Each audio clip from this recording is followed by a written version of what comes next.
আর বন্ধুরা আমি রাখি আজ একটু বাঁধাকপির চচ্চড়ি করব। সেটাই আমি কিভাবে করব আপনাদের কাছে তুলে ধরছি। আমি বাঁধাকপিটা আর একটু এর মধ্যে কড়াইশুঁড়ি দিয়ে বাঁধাকপিটা আমি ভাপিয়ে রেখেছি। এদিকে আমি সাদা তেল বসিয়ে দিয়েছি, তেলটা গরম হোক।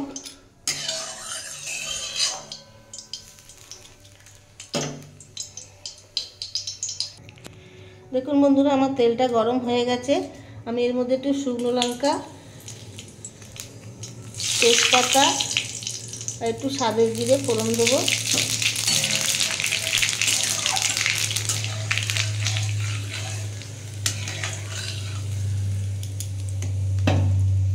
এর মধ্যে আমি আলু আর টমেটোটা দিয়ে দেবো ভাজার জন্য।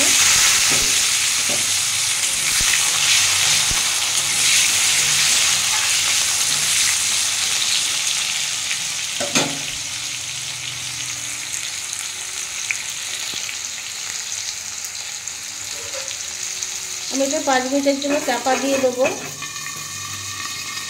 5 মিনিট পরে ফিরে আসছি। দেখুন বন্ধুরা এই ফিরে এলাম।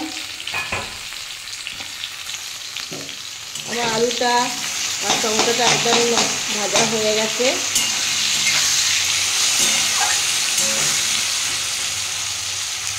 আমি এর মধ্যে এবার জিরে গুঁড়ো 1 চামচের একটু বেশি, 1 চামচ লঙ্কার গুঁড়ো,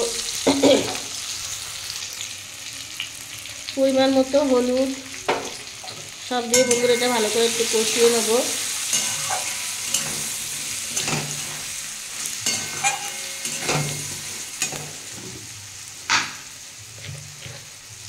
পরিমাণ মতো নুন,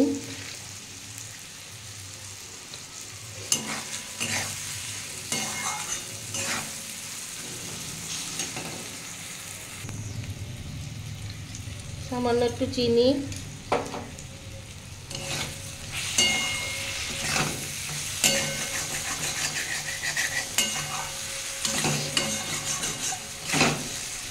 দেখুন বন্ধুরা আমার মশলাটা কষা হয়ে গেছে আলু দিয়ে।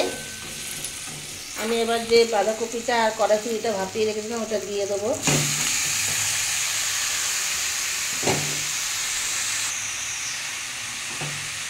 দেখুন বন্ধুরা এই বাঁধাকপিটা দিয়ে দিয়েছি। এবার এটা দিয়ে ভালো করে একটু কষিয়ে নেবো।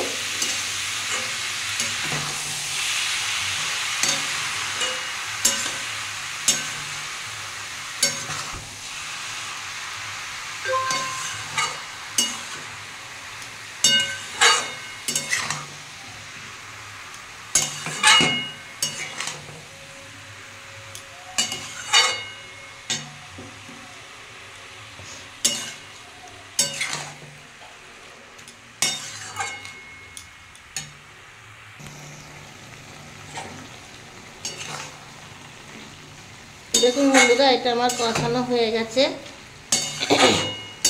আমি এবার এতে সামান্য একটু জল দেবো, বেশি জল দেবো না, কারণ যেহেতু বাঁধাকপিটা আমি শুকনো শুকনো করবো।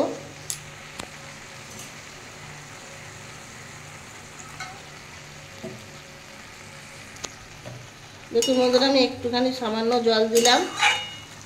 এবার আমি 10 মিনিটের জন্য একটু চাপা দিয়ে দেবো, কারণ এগুলো আমার সেদ্ধ করাই আছে। তবু একটু জল দিয়ে আমি এটা সেদ্ধ করে নেবো। আমি 10 মিনিট পরে বন্ধুরা ফিরে আসছি। দেখুন বন্ধুরা আমি 10 মিনিট পরে ফিরে আসলাম।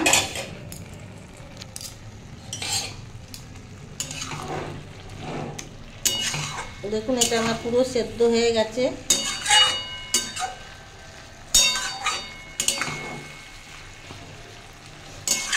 কিন্তু জল অল্পই দিয়েছিলাম, আবার দেখুন জলও বেরিয়ে চাপা দিয়েছিলাম তো।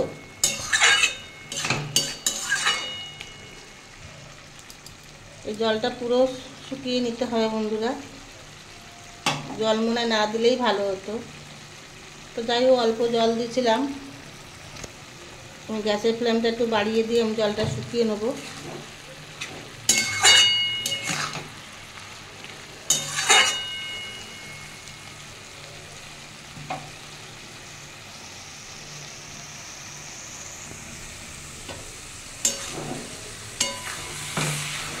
দেখুন বন্ধুরা আমার জলটা শুকিয়ে গেছে।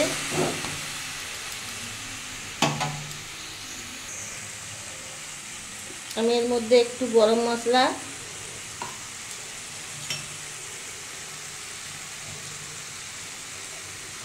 আর 1 চামচ ঘি দিয়ে দেবো।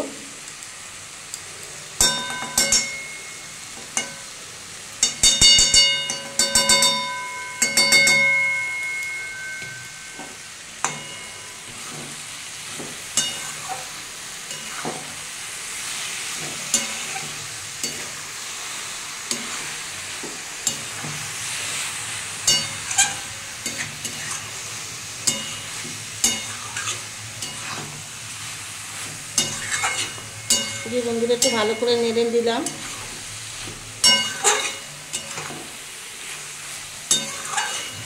এই তরকারিটা নিরামিষের দিনে বন্ধুরা পরোটা, লুচি, এমনকি ভাতের সাথেও খেতে খুব ভালো লাগে। এটা আমার হয়ে গেছে। আমি 5 মিনিটের জন্য একটু চাপা দিয়ে রেস্টে রাখবো। গ্যাসের ফ্লেমটা আমি অফ করে দিলাম। 5 মিনিট পরে আসছি। দেখুন বন্ধুরা, আমার নিরামিষ বাঁধাকপির চচ্চড়িটা রেডি হয়ে গেছে। যদি নতুন বন্ধুর কারোর ভালো লেগে থাকে তাহলে আমার চ্যানেলটা সাবস্ক্রাইব করে পাশে থাকবেন। আর পুরনো বন্ধুরা যারা আমার ভিডিওটা অনেকক্ষণ ধরে ধৈর্য ধরে দেখছেন তাদেরকে অনেক অনেক ভালোবাসা। নতুন বন্ধুদেরও অনেক অনেক ভালোবাসা জানিয়ে আমার রান্নার ভিডিওটা এখানেই শেষ করলাম। দেখা হবে পরের একটা এপিসোডে। Bye, tata.